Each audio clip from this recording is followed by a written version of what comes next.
คน80ครับปกติก็อยู่กันเพิ่นก็หาอยู่ดอกตลาดเฮ็ดเฮ็ดมานำทาง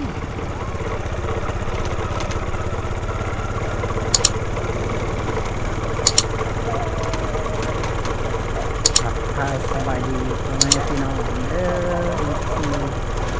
ชาวไทยพี่น้องชาวลาวเฮาเนาะเราเองเคยผู้ไทยตอนเด็กเดินทางจากไซภูทองเนาะพี่น้องเข้าสู่เมืองอาจสะพรแล้วพี่น้องตอนนี้เนาะ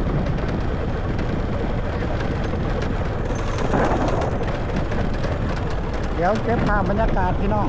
ตามเส้นทางเนาะเพราะว่าตอนนี้เข้าสู่เมืองอาจสะพรแล้วพี่น้องเข้าสู่เมืองอาจสะพร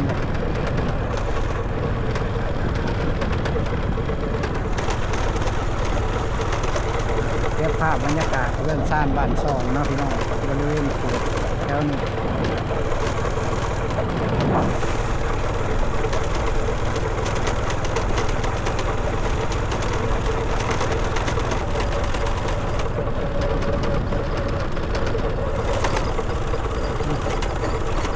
พี่น้องกาเห็นโค้งต้นนาเนี่ยก็จะเป็นนาแม่ค้าเช่าขายเนาะ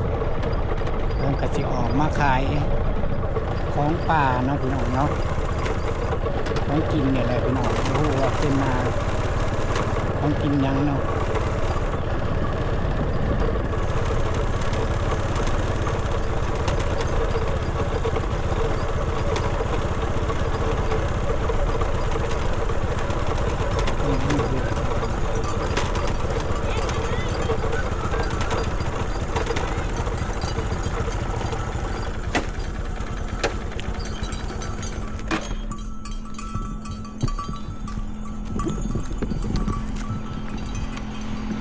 เฮ็ดยังเฮ็ดรวมบ่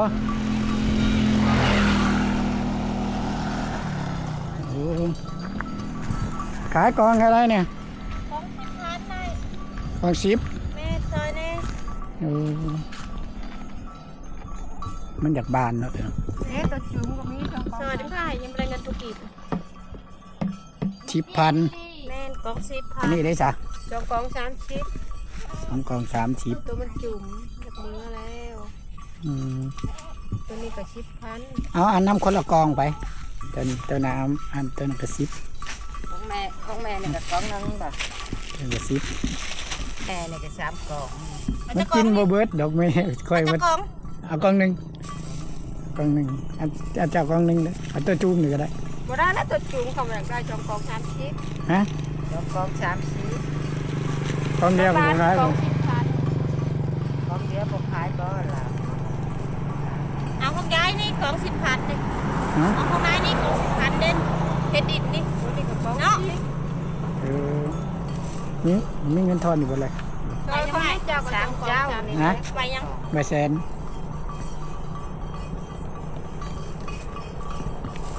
เอาบ่จงกอง30ชื่อสอนว่ากองเดียวมันลายเลยนี่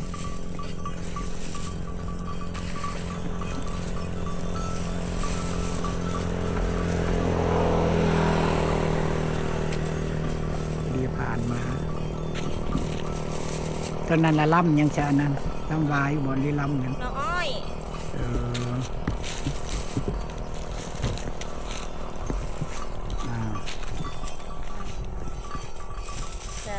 คน80ครับปกติก็อยู่กันเพิ่นก็หาอยู่ดอกเรียกว่าอยู่ไปซื้อฝากกันญาติพี่น้องนี่อย่าหับไปแล้วพ่อพี่น้องอัดต้อนพี่น้องเฮ็ดรวมเนาะแต่เก่าเขาเจ้ามาขายลายเนาะลายมินิบ่ลายฝนตกมื้อนี้แล้วบ่ลายขอบใจเด้อขอบใจไปเด้อบ้านนี่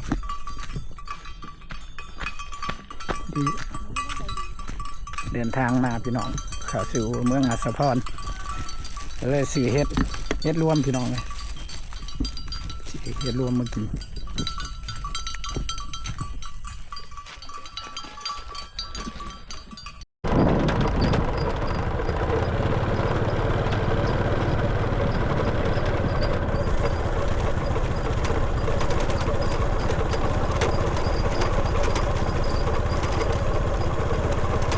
นี่ฮะก็สีเดินทางหอดครัวอะไรพี่น้องครัวยาวเนาะอันนี้นะเส้นทางไปบ้านดงจึมพี่น้องเลยเนาะเป็นเส้นทางแดงนาสิยากแม่เบิ่งทางนี่พี่น้องก็บ่ได้คอยเข้าไปจักเทื่อพี่น้องเลยเดี๋ยวมีโอกาสเดี๋ยวสิมาเก็บภาพบรรยากาศทางเข้าบ้านดงจึมเนาะพี่น้องเนาะเขตนี่จะเป็นเขตสาวผู้ไทยทั้งนั้นเลยพี่น้องเขตนี้นะคือยังมันไม่ยังนอนคือว่ายังบ่ไกลพี่น้องผ่านอีกบ้านอีกบ้านหนึ่งพี่น้องก็สิเข้าสู่เมืองสะพอนเลยพี่น้อง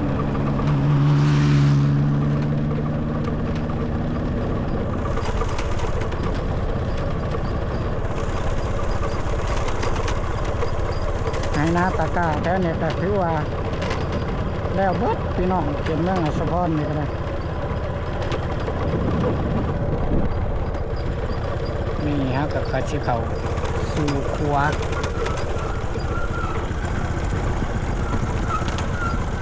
เป็นครัวเล็กพี่น้องเป็นครัวสมัยเก่าสมัยแต่ข้าวฝรั่งเป็นไรพี่น้องเลยเป็นรถบรรทุกนักเนี่ยก็ถือว่าสามารถไต่ได้เด้อพี่น้องเด้อเพราะว่าเล็กมันก็สุดทรงไปตามอายุมันการใช้งานมันพี่น้องมันนี่นะหลายพี่น้องเลยเฮ้ยผู้ไทยกับผู้ไทยเป็นนี่เลยพี่น้องเพราะว่าเรื่องหนึ่งจับเข้ารถเรื่องหนึ่งจับก่อนเนาะ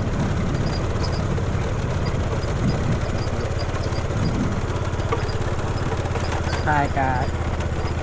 ไว้แน่พี่น้องเลย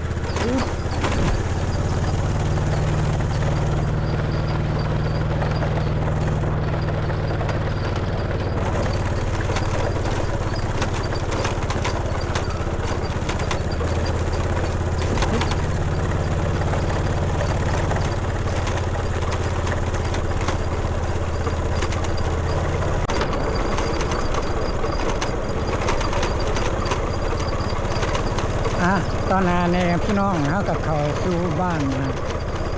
ดงหน้าคามเลยเนาะพี่น้องเนาะนั่นเป็นเขตเมืองสะพังทองเด้อพี่น้องเด้อเขตเมืองสะพอนวัฒนหอกพี่น้อง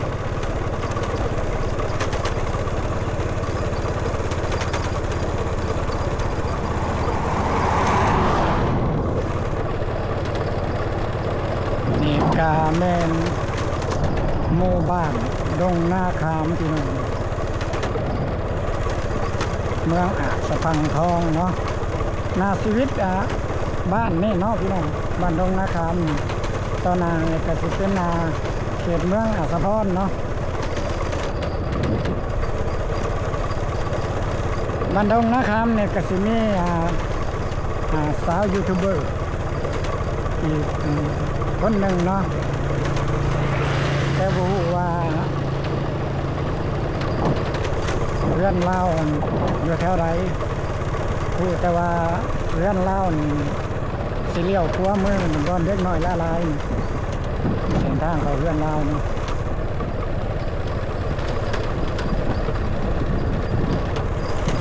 ปกติเนี่ยเขาสิเลี้ยวขัวมือนี่พี่น้องเส้นทางเขาหมู่บ้านเล่าเนาะ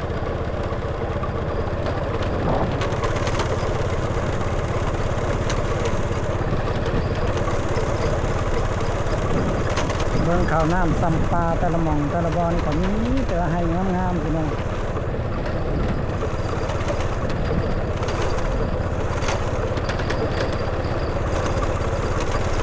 บรรยากาศงามแรงพี่น้อง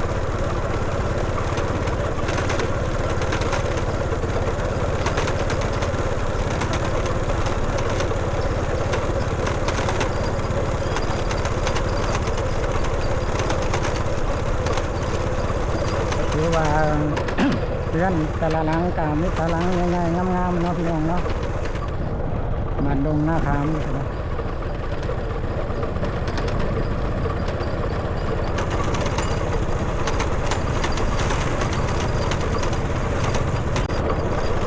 ทุกคนตอนนี้ก็ได้เดินทางมาฮอดนะเมืองอาสะพรเด้อทุกคนเลยตอนนี้ก็เข้าสู่เมืองอาสะพรแล้วทุกคนหลังจากก็เดินทางมาจากไส่ผู้ท้องเนาะเดินทางมาแต่2 โมงพี่น้องมาฮอดอาสะพรนี่ว่าอาสะพรเนี่ยกระตุกอยู่ประมาณ5 โมงพี่น้องเลยพอดี5 โมงปลายน้อยๆหนึ่งพี่น้องเนาะนี่คือเมืองอาสะพรพี่น้องเลย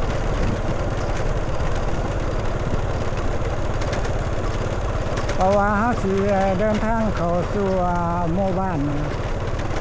นับปอดบ้านต้นเผิงเนาะพี่น้องเนาะเส้นทางเขาสิเดินทางไปตอนนี้เนาะ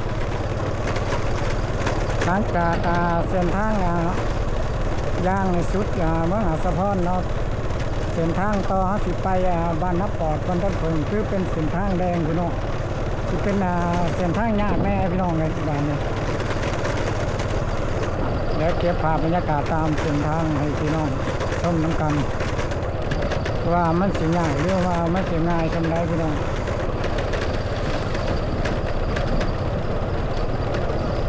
นี่ครับเข้าสู่เมืองอาสะพรพี่น้องนี่คือตลาดนักประจานนะพี่น้อง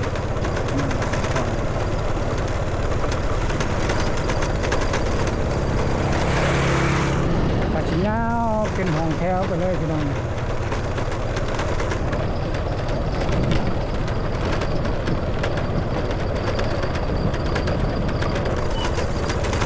บรรยากาศย่างแรง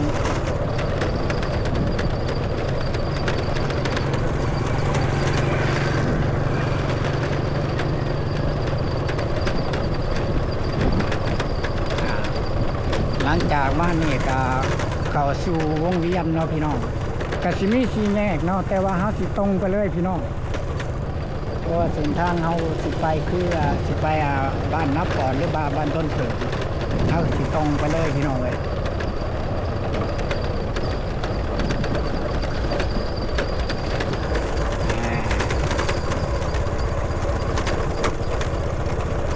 นี่ครับก็ฮอดวัดท่าดอกแก้วเนาะพี่น้องนี่เนาะวัดท่าดอกแก้วก็สิมีบุญประจำปีเป็นเดือนได้พี่น้องแต่ว่าพระท่านหอดเนาะพี่น้องเอากระสีมาเก็บภาพบรรยากาศพี่น้องธรรมศาสตร์เนาะเอาไปอยู่ทั้งสะพานพี่น้องเลยกระสีมีประชาชนบ้านใกล้บริเวณแถวนี้ข้าเจ้ากระสีพากันมาตึกสะดุ้งเนาะพี่น้องมาติดสะดุดมาสอนกลุ่มน้ำพี่น้องท่านอาจจะย้อนเบ็ดน้ำแบบนี้พี่น้องนี่คือเขาเดินทางสีไปบ้านนั้นต้นเผิงบ้านนับปอดได้พี่น้องเด้อก็จะเป็นเส้นทางแดงก็ได้พี่น้องหลังจากเขาผ่านเมืองอาสะพรเนาะนะตลาดนาประจานพี่น้องครับแต่สีเขาสู่เส้นทางแดงได้พี่น้องเนาะข้าเจ้าย่อได้พี่น้อง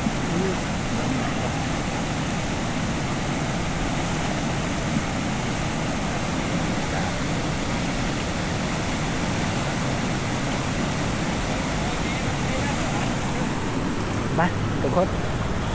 อากาศได้เดินทางต่อเนาะเพราะว่าฮัสิมุ่งเขาสู่บ้านนั้นต้นเพิงหน้าปอดบรรยากาศทางก็ไปตามยากตามง่ายเด้อพี่น้องถ้าว่ามันยากกะลีกะเคยสิบ่ได้ถ่ายเส้นทางไปจนชุดเนาะพี่น้องเนาะก็สิถ่ายไปเส้นทางที่ว่ามันบ่ยากปานใดเนาะ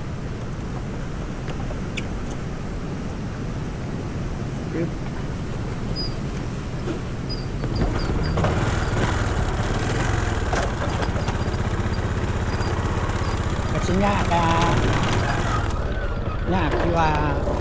มันบนนี้อยู่ที่กล่องให้นี่แหละพี่น้องเลยนะ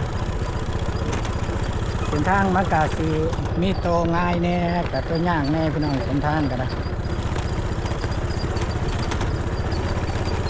เดี๋ยวถ่ายเส้นทางให้พี่น้องส่งไปเรื่อยๆพี่น้องเลย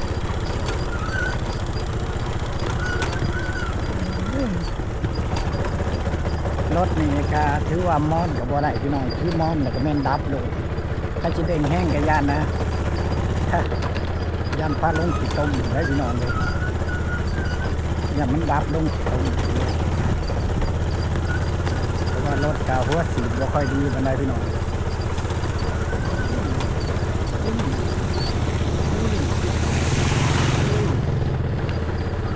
สาวผู้ขี่รถแห้งแต่ว่าสาวหน่อยสาวมหาพรสาวผู้ไทยแต่ยังถือว่าพ่อไปพ่อมาได้อยู่พี่น้องทำนี่เนาะเดี๋ยวเราไปรอเบิ่งเส้นทางข้างหน้าอยู่พี่น้องนี่ทางแยกซ้ายมือนี่ไปบ้านกุดซุ่งพี่น้องไปบ้านกุดซุ่งเนาะตรงไปนี่กาบ้านพักกะยานี่พี่น้อง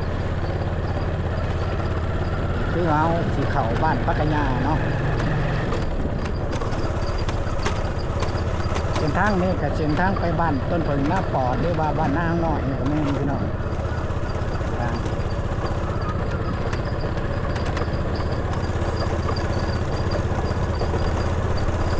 มันกระเจ้างามงามพี่น้อง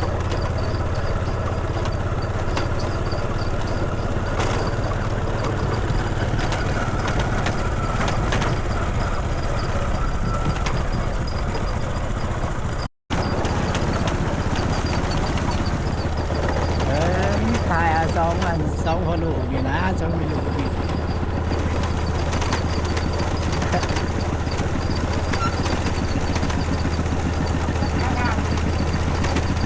มาแต่ไสตลาดเฮ็ดมานำทาง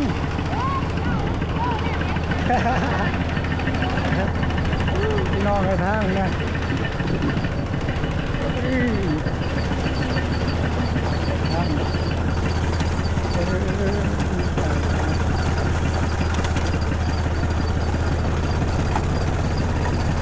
ทางบดีนะเราจะเดินทางเข้าสู่หมู่บ้านนะน้องเดินเป็นหมู่บ้านน้องเดินพี่น้องเจอทางแรงนะบ้านนี้เจอทางยากแล้วพี่น้องย่มใหญ่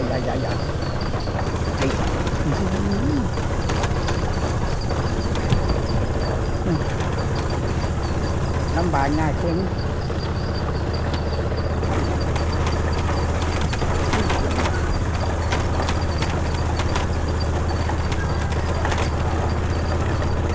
มันก็มีเป็นบางจุดได้พี่น้องทางเปื่อนนี่ก็ได้แน่วัดบ้านน้องเดินเมืองอาสะพร